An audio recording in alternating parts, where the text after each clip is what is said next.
Clutch Sports Talk. Let's go.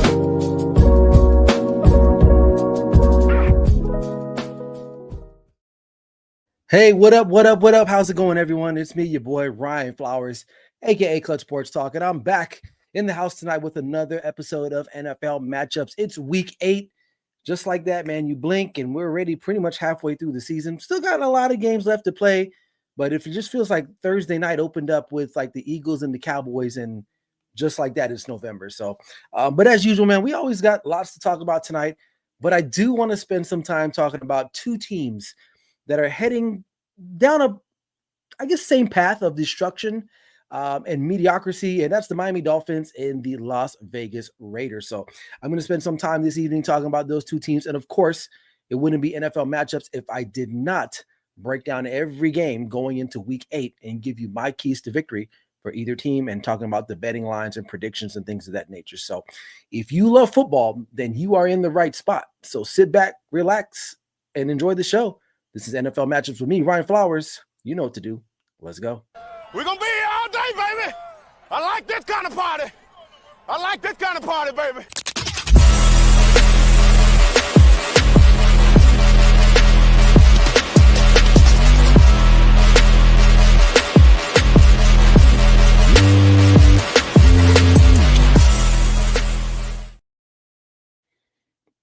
All right, welcome back in, everybody. Hope you guys are doing okay.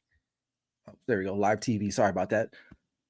Welcome, everybody, for joining, and welcome to another edition of NFL Matchups. I'm your host, Ryan Flowers, and as I talked about before, we're going to be talking about the Miami Dolphins and the Las Vegas Raiders. But before we get into the show, make sure if you haven't already subscribed to the YouTube channel at Clutch Sports Podcast, Clutch Sports Talk Podcast. I can't talk today, as well as my other internet and social media handles down there below, and as well, check out the Grid Network YouTube. We have a bunch of other creators out there doing their thing, so make sure you want to check that out. So and if you're feeling lucky tonight, or you're feeling good today, man, you want to hop in the comment section. I appreciate you for doing that already. We have a couple of people in there already. We got my boy Patrick. He says, what's up, Ryan? Supporting my favorite NFL show in the digital media space. New articles are available as well. Keep up the great work, my guy. Yeah, check him out. Head over to the Grid Network Instagram. You can check out his articles or get the link to his articles from there as well. Phenomenal work for him, doing a good job. And then we got my boy Chris C Smooth 13. He's doing the flexing, and of course he's got to talk about his punk ass Eagles. Yeah, his punk ass Eagles. He says, "Let's go birds, or whatever the case may be." Appreciate him for stopping by this fine evening. And here he is again with the damn Eagles. But either way, all right, man. But hey, let's just get straight into the show, man. Let's talk about the mess happening in Miami. And forgive me if it's buffering on your end. I don't know what's going on with the internet tonight, but there's a little lag on my end, and maybe on my end, it's only on my end. I can't see on your end, but so apologies for that. This is live TV, so we just got to keep rolling with the punches. But nonetheless, let's talk about the Miami Dolphins. They are 1-6 after suffering a pretty terrible loss to the Cleveland Browns this past weekend, 31-6. Couple things to break down this. I mean, and I say a couple just to be nice, right? You got the offense not clicking. You got your quarterback who was, we'll get to him in a second. You got a head coach who, we'll get to him too. And then your defense is not playing well as well. So you got all these things that are happening all at once, and your team is 1-6, especially after such high expectations going into this season. Now, like I said before, they did suffer a 31-6 loss on the road to Cleveland. Tua threw 3 interceptions, no touchdowns, and I believe he only threw for 100 yards. So did not set the world on fire. And this team going into that game, they were 1 for 13 on converting third down. So that's pretty bad. If you want to be a really good team or an efficient team, you have to be able to convert in the NFL on third down specifically, and they're not doing that. And their defense ranks almost near last in as far as points are concerned, because the Cowboys are still holding everybody up there too as well. But they're ranked 27th out of 32 teams defensively from scoring perspective. Now let's talk about Tua. But 10 interceptions in 8 weeks. That's not going to win you any votes for MVP. Okay, I'm telling you that right now. And then on top of that, it's back-to-back weeks. He's thrown 3 interceptions in 2 games. So 6 interceptions in 2 games. That's not going to get it done. That's not going to get it done. And then the offense just managed to muster up 211 total yards this past weekend against the Cleveland Browns. And notably, I know Tyreek Hill is down, and things weren't looking that great anyway while he was still healthy. Jalen Waddle pretty much is not existent. You have the running back in Archan, whatever you want to call him. This was supposed to be an explosive offense. And it's opposite of that. This team has taken a significant step back the last couple seasons. I think maybe the NFL has probably figured them out.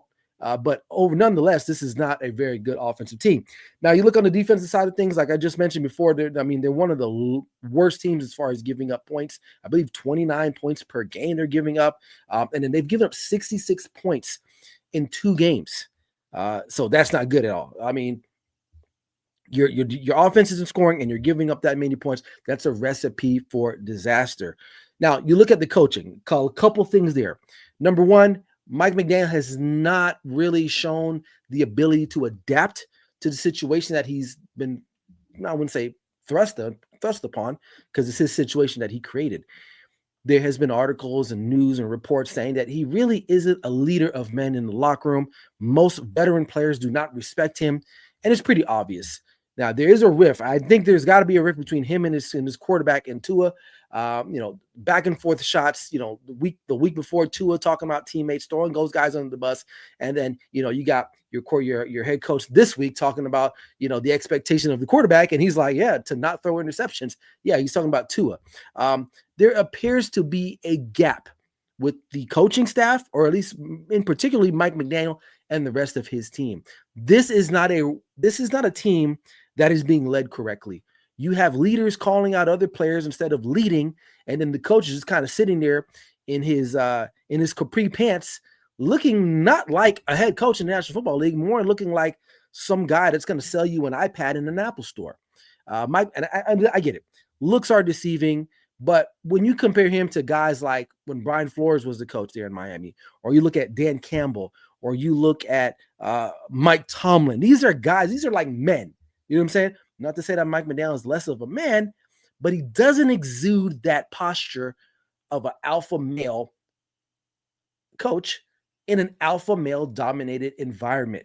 And there lies the problem. Mike McDaniel, for all intents and purposes, probably is a really good offensive coordinator, but some of the magic is wearing off on him. He's not a head coach. And I'm really shocked that they did not fire him on the way back home from Cleveland this past weekend. So very interesting that this is going to play out. And I think every week, I think he knows that if we don't turn things around, I'm probably going to get fired. He's a lame duck coach at the end of the day. And what do you do? So moving forward, people will say, well, get rid of Tua. It's not that easy. The contract that they gave this guy, between them and the Cardinals, they got fleeced. They did not do their research. For whatever reason, they thought they needed to extend this guy who was one concussion away from being a vegetable. And now you just can't get rid of him, because who is going to take that on unless you take on some of that contract? There might be a team out there that might be desperate for a quarterback, a veteran quarterback, but maybe not for the price tag. If Tua was cheaper, I'm pretty sure there would be suitors, but because of the price tag, no suitors. And there would, and why would there be? Like I said before, just a couple seconds ago, he's one hit away from not ever playing in the NFL ever again, yet alone living. So there lies the problem. You could get rid of the coach, but systemically, this has been a well-ran organization in quite some time, right? Miami has not been really like that solid, probably since the Don Shula days, or maybe even Jimmy Johnson in his last couple of years as an NFL coach. I take that back. Brian Flores had them going, and Brian Flores was right about Tua, right? I guess a lot of people owe him an apology because they thought he was crazy for benching Tua and playing Ryan Fitzpatrick. Now we're seeing what Brian Flores always saw and knew, but he did have the Dolphins projected in the right direction, but it just seems like it's all forgotten now because the Mike McDaniel regime came in, they were scoring, it was fun, but they couldn't get over the hump, and this is what you have left. I don't know what you do per se. I mean, listen, you're probably going to get one of the top picks in the upcoming draft. You're going to have to invest in a quarterback. You cannot roll Tua out there next year and think this is going to get better, because it's not. And at the end of the day, this team really isn't that good, and it's not going to get any better for them. But we'll have to wait and see. Those are my thoughts on that. Let me know what you guys think in the comment section. Is there any hope for the Miami Dolphins? All right, here is another team struggling. And, and this is sad about this team because, living in Las Vegas here, there's a lot of coverage, obviously, because, right, I live in Las Vegas. And I was very optimistic about the Raiders going into the season. They hired Pete Carroll earlier this year in 2025 after getting rid of Antonio Pierce. And you know what? I'm thinking, okay, obviously, are they going to go win a Super Bowl? No. But I did think that Pete Carroll was going to bring stability, after coaching in the NFL for so long, winning a Super Bowl, making it to 2 Super Bowls, winning multiple national championships with USC back in his college days. And I thought he was primed to maybe like turn this team around or point them or give them some type of guidance. And then you add Tom Brady into the mix with the leadership, or the ownership. And they're terrible. All the experience that Pete Carroll has, I don't think he expected this. All the roster changes, the moves that they made, the draft signings, extending Max Crosby, getting Brock Bowers last year, which that wasn't Pete Carroll's thing. And Bowers looks like he is a catch if he can stay healthy. And the expectations were probably a little bit too high for Raider Nation. I didn't think they were going to win the division. I just thought they would win at least 5-6 games, and that would have been a successful season for them. But these guys are terrible. And you talk about where it went wrong, or how do we get to where we are now? You signed Geno Smith, which was a trade or sign. I think it was a trade. And I thought, okay, he isn't going to be your future quarterback. I get that. I thought he could have been a bridge quarterback. And for all intents and purposes, I love that word, he looked like he was going to be that. He's not perfect. I get it, but he had some really good moments in Seattle down the stretch. How can we forget that memorable quote when he said, they wrote him off, but he didn't write back, whatever the hell that means. I mean, it was poetic at the time, but it's a reason why they wrote you off, and they don't expect you to write back because you suck. I mean, that's just what it is. I mean, where did it go wrong? I mean, week 1 is an anomaly, right? You go into New England, and New England's like 5-2, 5-1, whatever they are, and you beat them. And then you go week 2, you lose to the Chargers, but that's where it starts. Geno Smith, turnovers. He's just constantly turning over the ball. And it's not just him, the fumbles, the miscues, the penalties, undisciplined plays. Like it just, they look like the Raiders. I mean, there's no ifs, ands, or buts about it. They look like the same Raiders that were with Antonio Pierce, the same Raiders that were with Josh McDaniels. It's just the same saga every year with this team. And you would think, and this is a tough division. This is a very tough division. You got Denver. You got who has an up-and-coming quarterback. You got LA Chargers, young quarterback. Kansas City, perennial Super Bowl favorites or contenders. And then you look at the Raiders and you're like, okay, well, Geno Smith was supposed to be a bridge guy, but now, like, what is it? Then you got in-house fighting with your guard, with your offensive lineman. He thinks he can play. The organization doesn't think he can play, and they may be trading him. Then there's rumors about Max Crosby being I wouldn't say on a trade block, but teams reaching out to them, the Cowboys via the Cowboys. Like, there's all these things going on, and it doesn't help them because their schedule doesn't get any easier. And they're continuing to do the things that losing teams do. Turn the ball over. Can't play really good defense, which is surprising to me. Offensively, they can't figure it out with offensive coordinator Chip Kelly. Maybe he just needs to stick to college. I mean, at this point, that's all he's really good at this point is college. And they got some guys. I'm not saying they're super devoid of talent, but there's something missing there. And honestly, this might be it for Pete Carroll. Honestly, I really don't think that after this year he'll survive this. They're going to have to go out and get somebody. Can they afford someone? I don't know, because you signed Pete Carroll to a multi-year deal. You're still paying guys like Antonio Pierce, Josh McDaniels. Like, can they afford to pay a third or fourth coach that isn't the coach of the team? Last time I checked, I know Mark Davis is an owner, but he isn't one of the richest owners that can handle this type of endeavor. So Raider Nation, it really does not look good for you guys. It's sad to say that your season's pretty much over and you're really just looking forward to the draft pick. And can they get that right at the end of the day? And I don't think they can. And I'm not even trying to shit on them because I really had a lot better, more expectations for the Raiders. They simply just could not get it done. And I don't know. It's not just coaching. I think it's the front office. It's the ownership. I mean, think about it. It was perfect. Pete Carroll, culture of winning. He's big on culture, right? And the Raiders have a rich culture. But I think they're living in the past a little bit more, and the culture now is just losing.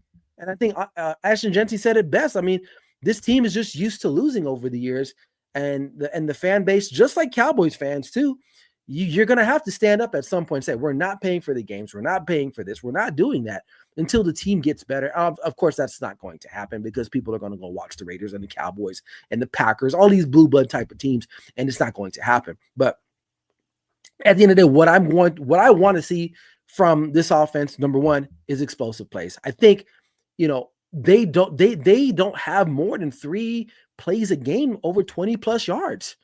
You cannot win football games like that, right? Your defense, you're going to have to find ways to get stops in a hard division. Okay. Health. Brock Bowers is going to have to be healthy down the stretch, and you're going to have to find a quarterback. I don't know what you do. Do you throw Kenny Pickett in there?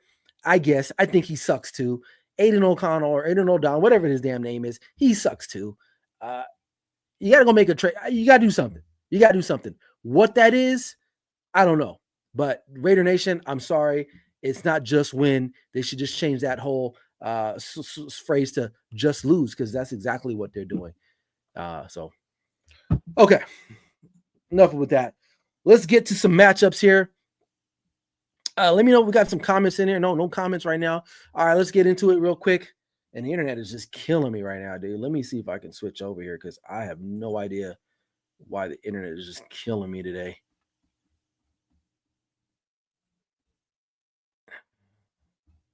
All right, let's see if that works. All right, let's get to some matchups here. We got Thursday Night Football, Vikings in LA taking on the Chargers. Chargers are -2.5. Over under is 43.5. It's pretty simple for me. Chargers, protect Justin Herbert. Just protect him. Establish the run game if you can. I know you got, you're like on your 4th string running back, but try to establish the run. And as far as the Vikings are concerned, get after Herbert and control the tempo. Don't know who's going to be the quarterback. It could be J.J. McCarthy. It could be Carson Wentz, who didn't really look that good to begin with. But the Chargers are battling injuries themselves as well on the defensive side and offensive side. I think this is a good spot. This is such a close game. I think the spread tells you that, and it could drop down to 1.5. I do like the Vikings in an upset on the road on Thursday Night Football. So I'm going to go with the Vikings on that one. All right, Bills at Panthers. Bryce Young is not going to play. I believe he has been ruled out early. Bills taking on the Panthers at home. Buffalo is -7.5. Bills, control the clock. Control the clock, pressure the quarterback. Panthers, you got to run. You're going to have to run the football today, or excuse me, on Sunday, because you don't have your starting quarterback, and whoever replaces him, I don't know. It might be Andy Dalton if he's still on that team. You're going to have to sustain long drives. You're going to have to keep this Bills offense, or at least Josh Allen, off the field and limit his opportunities with the football. But I do like the Buffalo Bills to cover at -7.5. I like the Bills -7.5 on this one. All right, Giants and Eagles rematch.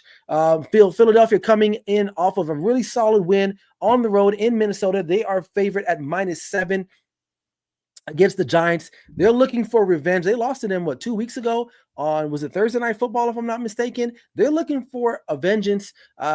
Eagles, explosive plays. Continue to do that. You have Devontae Smith. You have A.J. Brown. I know people are, well, A.J. Brown doesn't want to play there. Trade him. No, you don't do that. He's arguably one of the top 10 receivers in the National Football League, along with Devontae Smith. You ride those guys. And you saw what they did on Sunday against Minnesota. You continue that trend. If Justin Hurts is this thrower of the football, then continue to do so. As far as the Giants are concerned, limit turnovers. They should have won that game against Denver on Sunday. And despite, the play for Jackson Dart, he kind of helped them back in that game, Denver, at least. Because when you're down like that so late in the game, the only way a team can get back in the game like that is if you force a turnover. And that's exactly what happened. So he's still a young guy. He's still feeling his way out through the league. The Giants are a very formidable team. This is not going to just be an easy game. However, I do like the Giants to cover at +7. I think Philadelphia will win this game, but I like the Giants to cover if I'm betting this game. We got Browns at Patriots. New England is -7 at home, taking on a pretty formidable defense. Now, the offense, not much to write home about. Dylan Gabriel really didn't do much last week. Kinchon, whatever his last name, Judkins is, I believe is his last name. He was a baller. He was a baller last week. Just give him the ball. If you're the Browns here, just hand that dude the ball and get out of the way. And your defense is going to have to get some takeaways from Drake May, which I think they could because their defense is elite. Patriots, on the other hand, short passing routes. Don't let Myles Garrett set up there and just pin his ears back and get after your quarterback. And of course, he's going to have to protect himself. So I do. This is an interesting game. Now, it's -7. Because I think it's going to be a low-scoring game, in my opinion. The over-under is 40.5.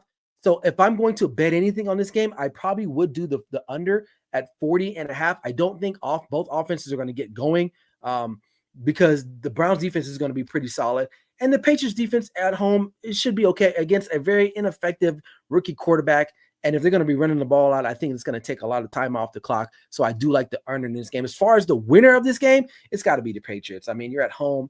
The limelight is on you. Mike Vrabel coming back from Tennessee last week, and I guess in a reunion where he just pretty much put the smack down on his former team. But I do like the Patriots if you want to bet that. If you want to bet that straight up. All right, we got Ravens at Bears. This is a very interesting game. Now, I've read reports that Lamar may play. He may not play. Baltimore is favored, -6.5 in some shops. I was astounded by that. And please correct me if I'm wrong, but the over-under is 49.5. I will say this. As far as keys to victory, if Lamar plays, it's got to be quick tempo or LeVar tempo, which is quick, right? They're going to have to be balanced. They got to get back to being balanced. I think when Cooper Rush was in there, they weren't really balanced because there was no threat of Cooper Rush running the ball, right? Derrick Henry is way more effective when Lamar Jackson's out there. Okay, when you take Lamar Jackson out of the equation, hell, you take him, any player of his caliber out of the equation, your team is one-dimensional. Okay, defense, figure it out. You're playing Caleb Williams. I am not on this belief that, oh my God, they've turned it around. They've had some success against some pretty questionable teams, but nonetheless, they've got the wins. I believe they're 4-2 right now.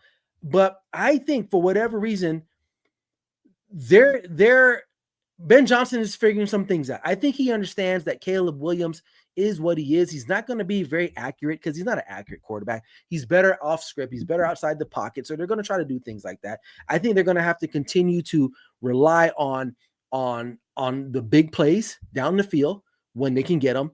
And they're going to have to force some turnovers or some errors from the Baltimore Ravens. However, though, I do like the Ravens to win this game, even though on the road, I like the Ravens here. All right, Packers at Steelers. Green Bay -3 on the road in Pittsburgh. 44.5 is the total. Packers avoid turnovers. Jordan Love, this team starts very slow. Now, last week they started super slow. Granted, I understand they had some flight issues getting into Arizona. I believe there was some mechanical problems on their plane heading over to Arizona. So they got in super late Saturday. They didn't probably go through their normal routine, and they started slow in Arizona, but that can't happen. They're going to have to control the pace of the game early, get Micah Parsons lathered up like he was against Arizona, where he would register 3 sacks, especially in some timely fashion, and they should be good. As far as the Steelers are concerned, you're going to have to find a way to pressure the quarterback. Jordan Love really, to me, isn't that – he's a good player, but I'm not that sold on him. And I mean, honestly, you pressure any quarterback, they should fold. But he's one of those guys where he'll give you a pick or two if you get after him, especially late in games. So, the Steelers are going to have to rely on the slow starts to the Packers. I do like the Steelers at home, though, against Aaron Rodgers' former team. But I mean, I like the Steelers. It's kind of an upset, but I'm going to go with the Steelers on this one to just flat out cover, or excuse me, on the money line there. All right, Cowboys at Broncos. Broncos -3. They got away with one last week. That they should have lost that game. 2 games back to back where they were pretty pedestrian until at least last week they picked it up. But here's the deal. You have a Cowboys offense that's explosive right now. The only good thing going for you, Denver, in this one is that the defense of the Cowboys is very unpredictable. I think that's an advantage for them as far as keys to victory. Cowboys protect Dak Prescott, continue running the football, and using the two-headed monster in George Pickens and CeeDee Lamb. You should be able to find ways to get the ball to those either one of those guys. Dak Prescott is playing a tremendous football right now, limiting his turnovers this year, taking what the defense is giving to him and living to fight another down. They continue to do that, they should win this game. Broncos continue to establish the run. And what I mean by that, use Bo Nix a little bit more. Have some design run plays for Bo Nix because that's what he's good at. Okay. And of course, their defense is going to somehow, some way force some turnovers from the Dallas offense and take away and limit the amount of times this Dallas offense has the ball on the field. But in the end, the Cowboys have not beaten the Broncos since 1995. That's crazy. Look it up. 1995 was the last time the Denver Broncos lost to the Dallas Cowboys. I believe it was in Texas Stadium. And so I don't think the trend ends. I think they continue to lose to them, especially on the road in Mile High. I like Denver to cover this game. And this is going to be a high-scoring event, I think. I think this is the over-under, what is 48.5. I do like the over in this one. Anytime the Cowboys are involved, you should probably bet the over because one thing's going to happen. The defense is going to give 48 points, and then the offense is going to score 40 points, and you're good. Or, like I said, the defense itself could just give up 40-something points. So I like the over on that one. All right, Colts at Texans. Colts, man, they're making believers in a lot of people. They got a big one. Hey, listen, this is a Survivor pick. For those that are in Survivor, this is probably the no-brainer of the week. Colts and Titans -14.5 on the road. I mean, keys to victory. Just keep the game clean. Don't keep the Titans around. Take them out early, and they should be good. As simple as that. Run the ball with Jonathan Taylor, who's the leading rusher in the National Football League. Daniel Jones, limit your turnovers, which he's pretty much doing so, and it should be good. As far as the Titans are concerned, you're going to need a lot of help. You're going to have to create turnovers. You're going to have to get extra possession somehow, some way. I don't really see it happening. So do I see the Indianapolis Colts going into Tennessee and covering at -14.5? I do. And I also like this as a Survivor pick if you have the Colts left in your Survivor. That's it right there for that, for sure. So, all right, this is an interesting one. This is a game where I think I digress. 49ers, Texans. Texans are favored -1.5 at home. They're coming back home from a loss on Monday Night Football to the Seattle Seahawks. The 49ers, pretty good win on Sunday night against the Atlanta Falcons. Granted, it's the Atlanta Falcons, and I know a lot of people think the Falcons are like just contending team, which they're not, but still a good win because of all the injuries in San Francisco. Like, you got Mac Jones, your defense is decimated. You're playing with guys that were on the practice squad, 4th round, 5th round draft picks that are playing their lights out. All right, this is a credit to coaching, okay? But keys to victory, Mac Jones, protect the football, protect him, and just control the line of scrimmage. Control the line of scrimmage. And the Texans offense has been sputtering.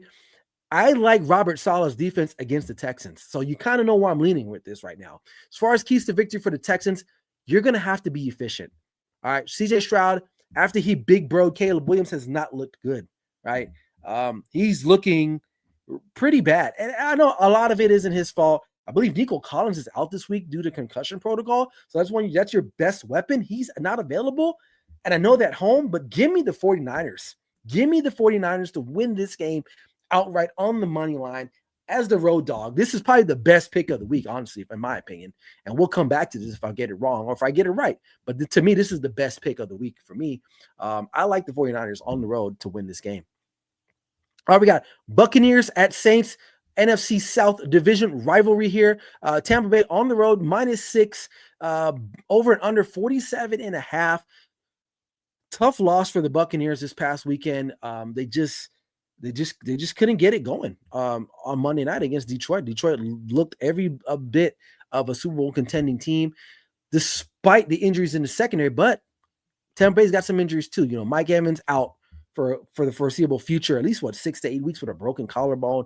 You still got guys that have nagging injuries like Emeka Egbuka, hamstring, Chris Godwin, things of that nature. This is still a good team.